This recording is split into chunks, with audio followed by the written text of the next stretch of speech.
Hi, my name is Yvette Ria. I am the Home and Community Faculty for Utah State University Extension in Duchesne County, and today I'm going to show you how to use tomatillos. Tomatillos can be found at pretty much any grocery store. Tomatillos are part of the nightshade family. They kind of look like green tomatoes, but they are not. These are related to the gooseberry, and they have a lot of nutrients, and they're a fruit. So right here you can see that I'm peeling off this husk. So this one's a little more dried up. You need to peel these before using them. This one is a little greener. That one's not as crusty, but this one is dried up, and we're just gonna peel them like this. This is just a protective layer of the fruit. And a quick tip, if these are hard to get off, you can soak them in a little bit of warm water and it'll help the husk come off.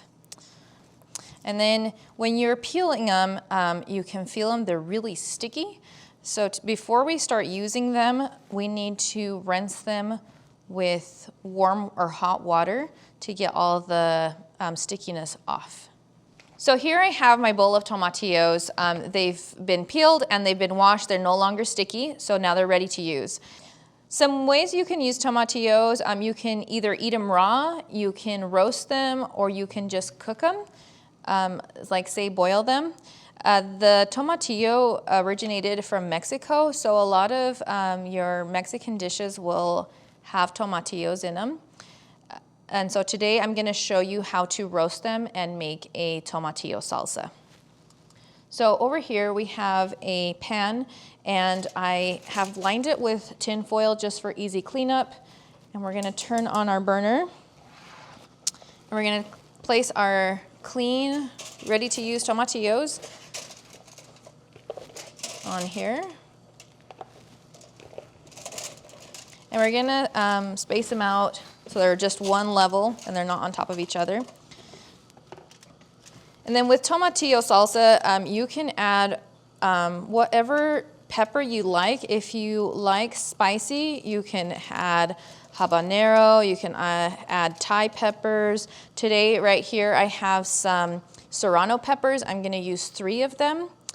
You can gauge that however you want. You can also use bell pepper if you want to get the flavor of the pepper but not have the excessive heat. I also have peeled some garlic cloves here, and we're gonna add them on here. So we're gonna roast them, but we're gonna watch the garlic, because if we burn the garlic, it has a really undesirable flavor. But we're just gonna let these roast, and we're gonna be rotating them around as they cook. So we're gonna leave these on high heat and maybe let them roast for 5 to 10 minutes. You'll start seeing a color change. These will turn a little more yellow instead of the green color. And same goes for the peppers. They'll start changing colors, and obviously the garlic will start getting a black char on them. Some other ways that you can use tomatillos are in salads. So like I mentioned, you could eat them raw. You just dice them up and put them in a salad and give a little bit of a tangy flavor. Or you can use tomatillos in pozole. You can make mole and other various Mexican dishes with these. If you're going to make, like say you wanted to make a salsa and you don't have tomatoes and that's what it calls for, you can substitute your tomatoes for the tomatillo. What's really great about these, that tomatillos have naturally a lot of pectin in them, so it'll become a thicker consistency when you make your salsa. To get them to cook quicker, something you can do is wrap your foil like this, and let the heat absorb that right there. So now you see here the tomatillo is more of a yellowish color, not as green, and you see the dark spots on it. That is a sign that they're roasting. Same thing goes for your peppers. They're a lighter color here. And these are pretty much ready to go for the next step. Okay, like I mentioned before, we were watching our garlic to make sure it didn't burn, because if it gets too burnt, it has a funny flavor. So we're gonna take our garlic cloves and we're gonna put it in a blender. And if you guys don't like this much garlic, you don't have to put that much in there. You could put 1 clove and be good.